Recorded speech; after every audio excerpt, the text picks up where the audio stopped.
this is David Stark from WatcherPass.com, your website for movie reviews, interviews, and recommendations. Today, I'm very excited to be joined by Cody Calahan, the writer and director of Vicious Fun, which is releasing on Shudder on June 29th, 2021.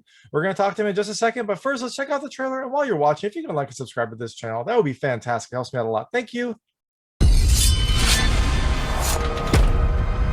Need a ride? As far as I can. Hop in.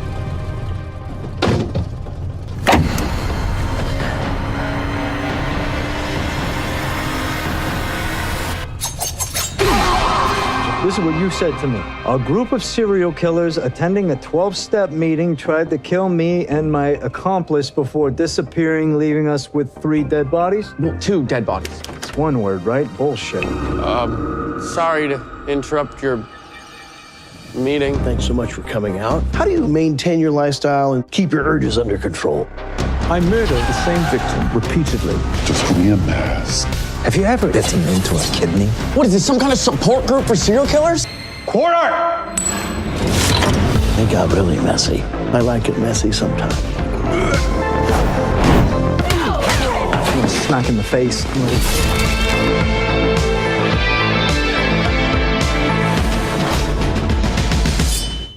Awesome. So thanks so much for joining me. This is Cody Calahan, the writer and director of Vicious Fun. And he also previously directed a fantastic film, The Oak Room, which came out, I think it came out earlier this year, although I think it officially released in 2020.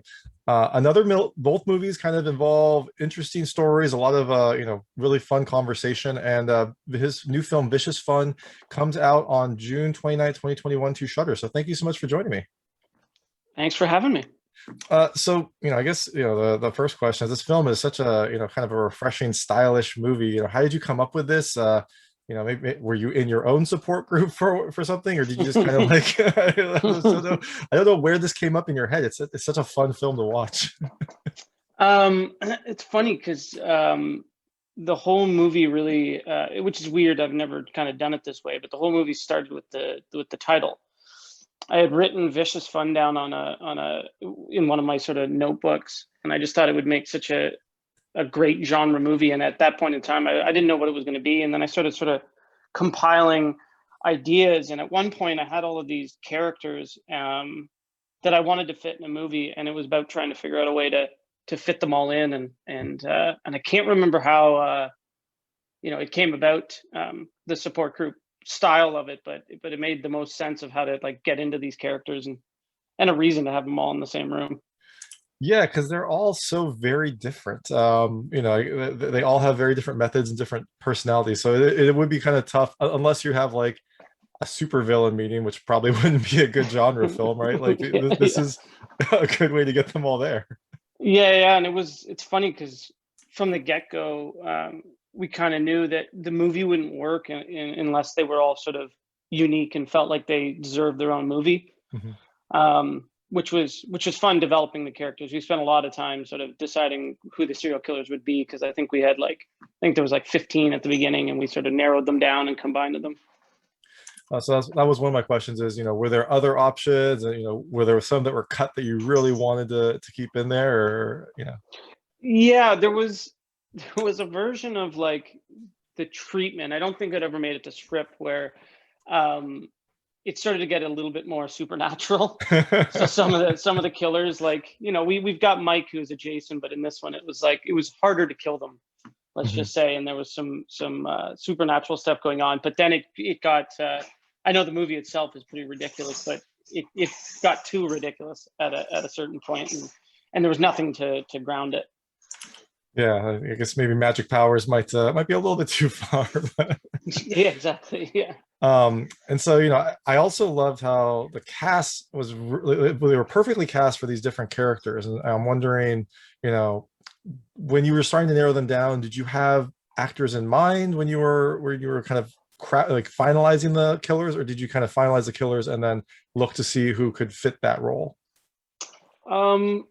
When we were, I think, in the first iteration of so we were sort of writing a script and the treatment sort of kind of at the same time. We were sort of going back and forth on certain scenes, but I'd worked with Julian Richings a few times, so he was always in to play the clown.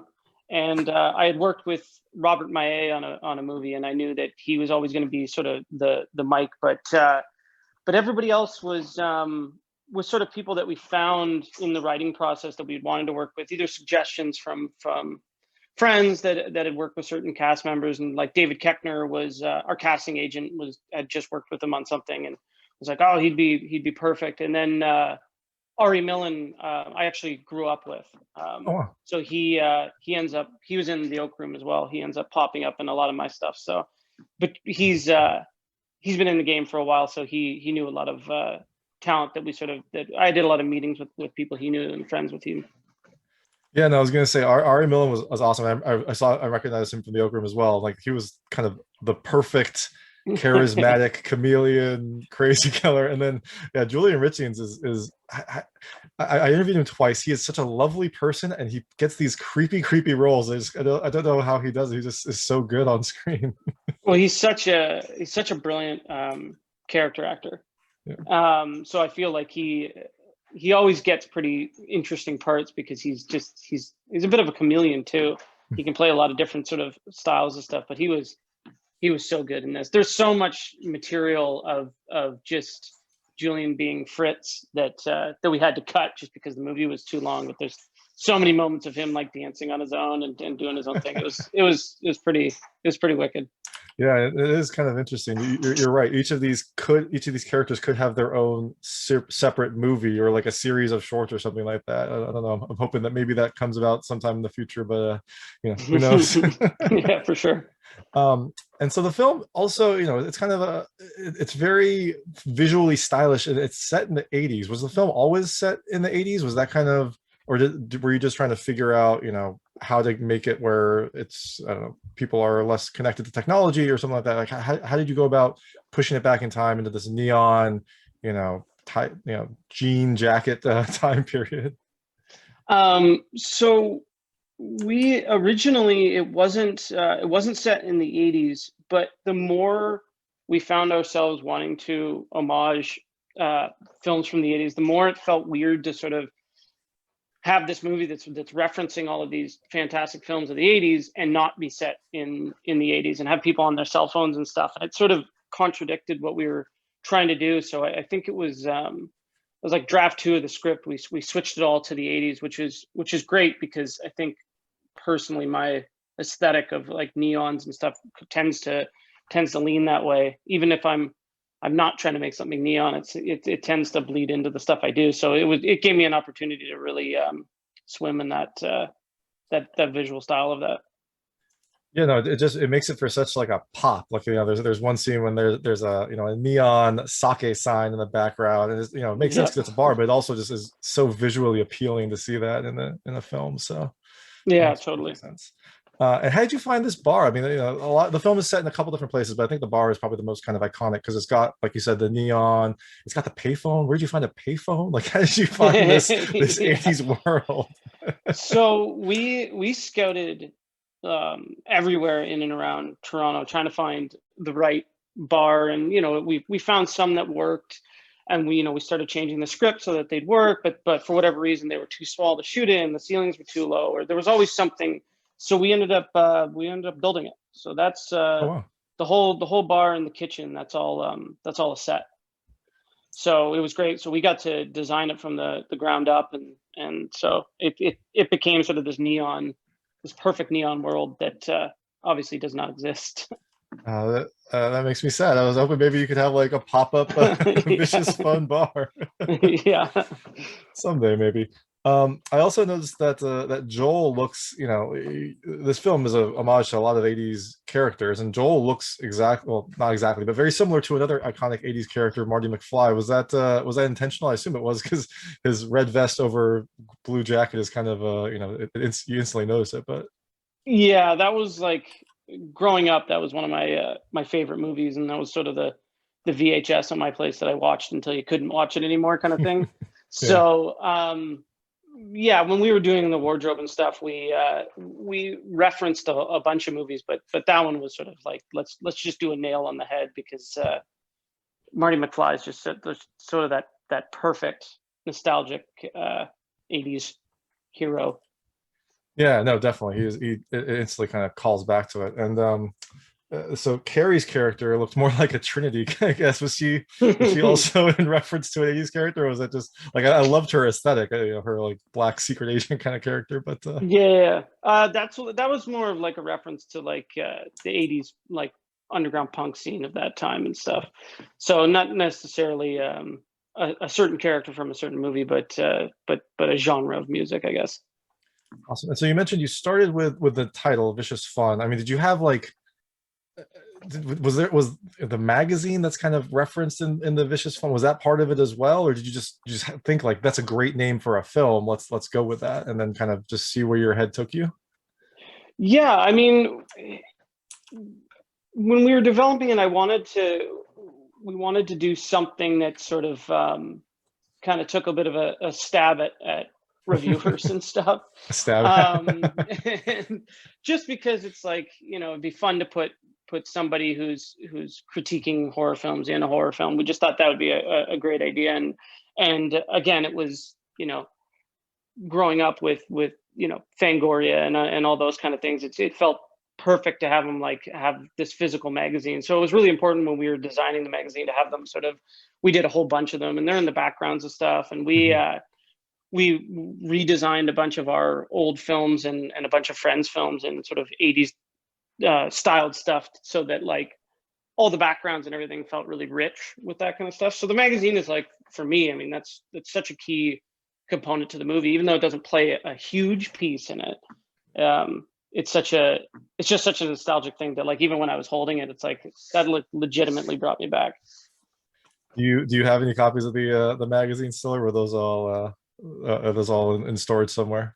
No, I think we kept like we've got like a storage locker from all our films. So there's a bunch of magazines there because we kind of, I don't know, Black Fawn Films, we kind of like to keep things in the same universe. So that magazine will probably pop up in the next couple of movies we're doing. Awesome. I love this extended universe idea. Yeah, exactly.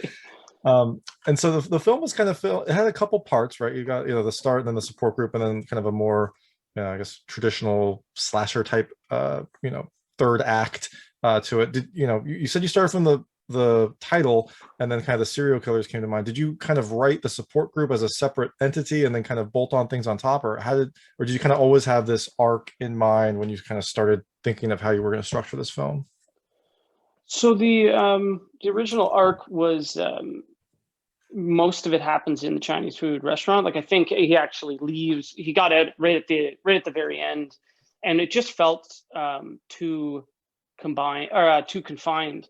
So when I was working with James, the writer, we were sort of just throwing back ideas of like, okay, where does all the '80s movies go? And it's like there's always like the police station. There's always there's like the hospital, and like what are these sort of classic things that we can do that are in most horror films of the '80s, and so we kind of tacked it all together. It's his journey, his arc never changed, but the locations sort of helped to sort of keep the train moving.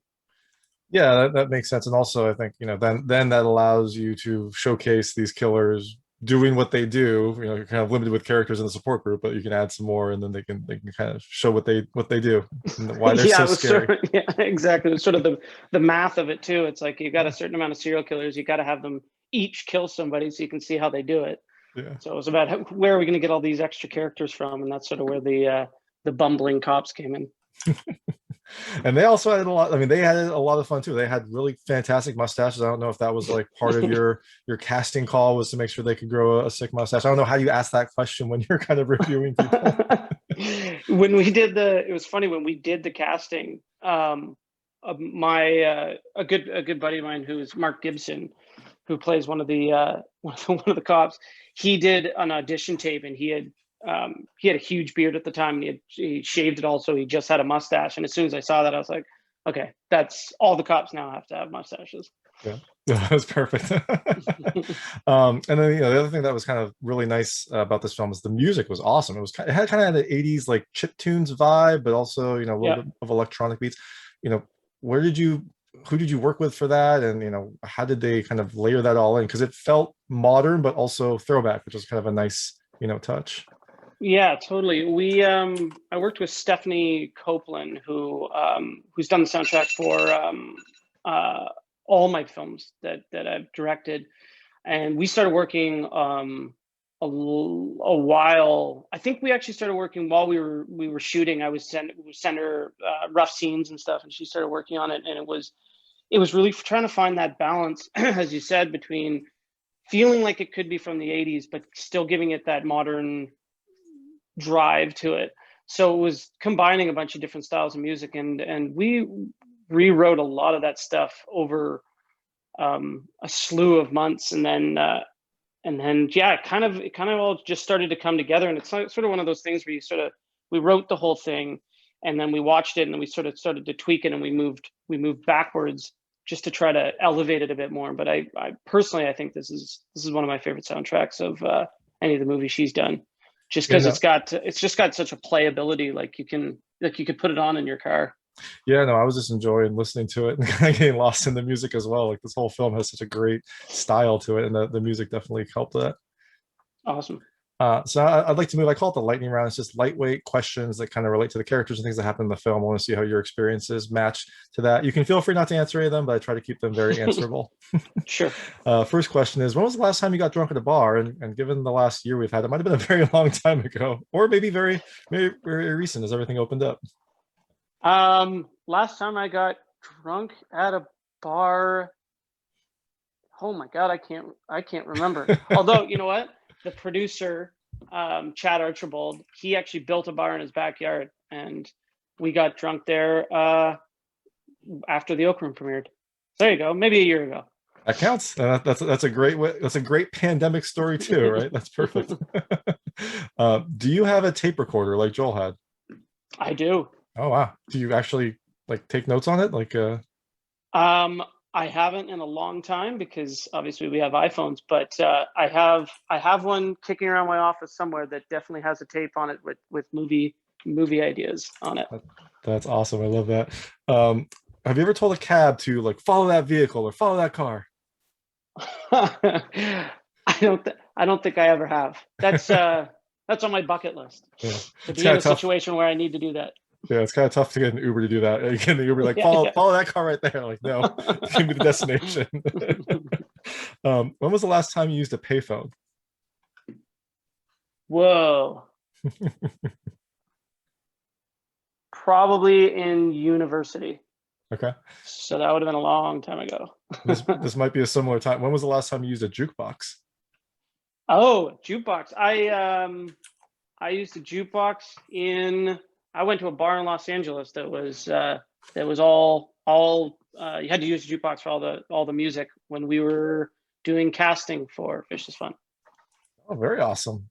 That's awesome. Like 2 years ago, 2.5 years ago. Was that the jukebox that ended up in the movie as well, or was that a different one that you? It's not. That one unfortunately did not work. And so there was a line in the film where one of the killers mentioned like a mission that they were on, and afterwards, they mentioned the aftermath when they were like watching TV. So I guess how do you unwind after, a stressful situation, maybe like the end of a shoot or a movie premiere? How would you go about unwinding when you're going from this exciting time to this more mundane time? Probably go up to my cottage up north and do nothing for a few days. Just sit in the backyard, have a beer, play with my kid. Watch Golden Girls, I hope. Oh God, of course. Have you ever made the taxicab serial killer movie? No, but we might. Okay, I was gonna ask, are you going to? Because I like that idea. There's a possibility. There's talks, we'll say. Excellent. So you are in a serial killer support group. What is your method? I mean, you've got like 15 in your head right now. So like, what is your method that you use? My method of killing, I guess. Yeah. Or that's such an odd question to answer. I would go with like door-to-door salesman, because Phil in the beginning of the movie who dies too quick has an amazing backstory, and it's stuck in my head for a while. So door-to-door salesman. Awesome. There you go. And then, so I guess the next question is, you've got in this room, you've got a bunch of different serial killers that have, very different personalities. Which of them are you most like, or did you have aspects of each of them that you kind of drew on to create them? I'm probably the he's not one of the serial killers, but I'm probably the insecurities of Joel, to be honest. Yeah, I related to him as well, especially when he was like, "Hey, do you want to watch some obscure indie film tonight?" They're like, "No." I'm like, oh, well, that's kind of yeah. I feel like he's a little bit of every filmmaker and every film reviewer in one. Yeah, that makes sense. So the film is Vicious Fun. It comes out on Shudder on June 29th, 2021. The film is out. You're promoting it, but it sounds like you probably have some future projects, in the works. What's next for you? What can people look for after they watch Vicious Fun? We've got a movie that I think is going to camera in mid-September. And unfortunately, I don't know if I'm allowed to say anything about it, but if you keep up to date with our Instagram and our website and stuff, stuff should be coming out about that in the next few months. Awesome. And what is the Instagram? What's the website? Where can people follow you? It's just at Black Fawn Films. Is our Instagram. You can find us on Twitter too, and Black Fawn Distribution is our distribution arm that will keep all the releases up to date, and then www.blackfawnfilms.com. Perfect. Well, that sounds great. This is Cody Calahan, the director and writer of Vicious Fun, which is a movie that actually lives up to its name, which is always great. It's a movie that is vicious and fun, and it's just a really refreshing horror experience. So thank you so much for your time, and make sure to check it out on Shudder. Awesome. Thanks a lot, man. Thank you. Take care. That was Cody Calahan talking about Vicious Fun, which comes out on Shudder on June 29th, 2021. It's a really fun, stylish horror movie that'll make for a great night. You can watch it by yourself or with your support group. If you like this interview, please like and subscribe to this channel. It helps me out a lot. Make sure all my new content goes straight to you. And as always, please go to watcherpass.com for all your movie reviews and recommendations. Thank you.